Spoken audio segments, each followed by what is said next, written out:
Hello friends, आज हम लेकर के आए हैं बिहार डीएलएड अपडेट से संबंधित जो आपके सवाल माइंड में बन रहे होंगे उस सवाल पे आज हम बात करेंगे। वीडियो में 2 मिनट तक बने रहिएगा, बहुत सारे आपको हिंट्स मिलेंगे यहाँ से। ठीक है, और चैनल पहली बार जुड़े हैं तो चैनल को पहले सब्सक्राइब कर लीजिए ताकि यहाँ पे हम बीएड हो या डीएलएड हो या बीपीएससी हो, स्टेट हो, इससे रिलेटिव अपडेट देते रहते हैं और इस चैनल पर आप लोगों का क्लास भी चलता है। ठीक है, तो दिया हुआ कि 40, 50 या 60 नंबर वाले क्या करें। बात यह है कि 6 लाख फॉर्म आया है। ठीक है, रिजल्ट आपको आने वाला है इसी मंथ के लास्ट में ही। ठीक है, तो रिजल्ट तो कंफर्म कि आएगा ही आएगा, लेकिन किनका एडमिशन होगा और किनका नहीं होगा और जिनका नंबर कम है उनको तो टेंशन बढ़ रहा होगा, वो क्या करें। तो आज उस मुद्दे पे हम बात करेंगे। ठीक है, बने रहिएगा वीडियो में। ध्यान दीजिएगा कि जैसे अगर मान लेते हैं कि 90+ वालों को गवर्नमेंट कॉलेज मिलता है, ठीक है, 70+ वालों को प्राइवेट कॉलेज मिलता है, तो क्या उनके नीचे वाले जो अगर है सपोर्टेड, ठीक है, ये कोई फिक्स नहीं है। अब सपोर्टेड जो है अगर उनके जो जिनका 50 नंबर होगा उनको तो टेंशन बन रहा होगा, लेकिन विद्यार्थी घबराने की जरूरत नहीं है। कॉलेज लिस्ट निकलता है, ठीक है, तो क्या सभी के सभी एडमिशन नहीं लेते हैं, बहुत से विद्यार्थी छोड़ देते हैं, क्योंकि बहुत से ऐसे होते हैं जो डीएलएड के साथ साथ में बीएड का भी फॉर्म भर देते हैं। ठीक है, तो डीएलएड ना करके बीएड भी कर लेते हैं, कितना और कितना, तो ये होता है वहां पे।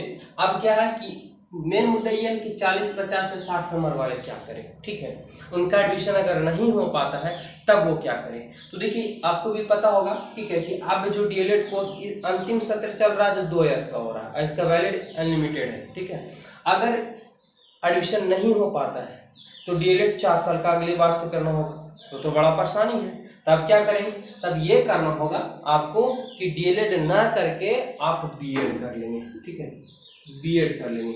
ठीक है, जो अगर प्राइवेट से अगर आप डीएलएड करते हैं तो इसमें 1.20 लाख से लगभग, ठीक है, 1,20,000 से लगभग 1,50,000 यानी 1.5 लाख रुपया लग जाता है। अगर वही आप बीएड करते हैं तो मात्र लगभग जो है 1.5 लाख से लेकर के 2 लाख के बीच में आपका कंप्लीट हो जाता है। ठीक है, लेकिन बीएड करने से आपको ये फायदे हो जाते हैं कि बीएड करने के बाद आप 6 to 8 के लिए टीचर के लिए हो जाते हैं, पेपर 1 देंगे तो 9, 10 के लिए हो जाते हैं। अगर आप पीजी कर लेते हैं, ठीक है, पोस्ट ग्रेजुएट कर लेते हैं और पेपर 2 देते हैं तो 11, 12 के लिए बन जाते हैं, तो आपको 3 द्वार खुल जाते हैं। ठीक है, 3 में से कहीं ना कहीं आप जब कन्फर्म के फ्यूचर में एडजस्ट हो जाएंगे टीचर के लिए। अगर आप डीएलएड करते हैं और ग्रेजुएशन की अगर बात कर रहे होंगे तब तो आपको 1 to 5 और 6 to 8 मौका मिलता है।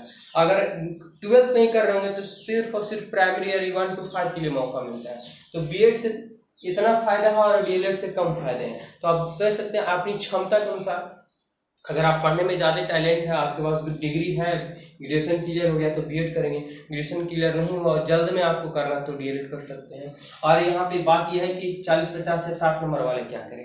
तो मेरे अनुमान से अगर आपका एडमिशन नहीं हो पाता है, ऐसा उम्मीद करते हैं कि आप लोग का हो जाए एडमिशन, बहुत है कि बड़ी मेहनत करके सब कोई पढ़ाई करते हैं, हमें पता है कितना मेहनत से हम भी पढ़े हैं, जॉब लिए हैं। ठीक है, तो अगर उनका ना एडमिशन नहीं हो पाता है, आपके पास डिग्री है तो आप बीएड कर लेंगे 2 साल के लिए। ठीक है, बेस्ट रहेगा। और नहीं तो फिर ऐसा होता है कहीं कहीं कि फर्स्ट लिस्ट में आपका नाम नहीं आया, सेकेंड लिस्ट में नहीं आ पाया, कटअप से बाहर चले गए हैं, थर्ड लिस्ट में नहीं हो पाया, तो 4th लिस्ट में ऐसा होता है कि कहीं कहीं जो गवर्नमेंट कॉलेज या प्राइवेट कॉलेज होते हैं, गवर्नमेंट तो फुल हो जाता है, प्राइवेट कॉलेज कहीं कहीं ऐसे होते हैं, ठीक है, जिनका सीट खाली रह जाता है।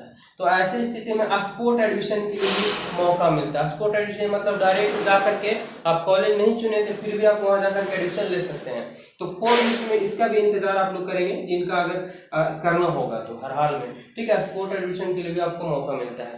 तो ये था इस वीडियो में जानकारी। ठीक है, घबराने की जरूरत नहीं है, जो होना होगा वही होगा। आपको एडमिशन हो जाता है, बहुत अच्छी बात है। जिनका नहीं होता है वो वेट करेंगे, और नहीं तो फिर अगली बार क्या कर लेना होगा, बीएड कर लेना होगा। तो ये था मेरा सुझाव। आपका नंबर कितना है कमेंट बॉक्स में जरूर बताएंगे। धन्यवाद।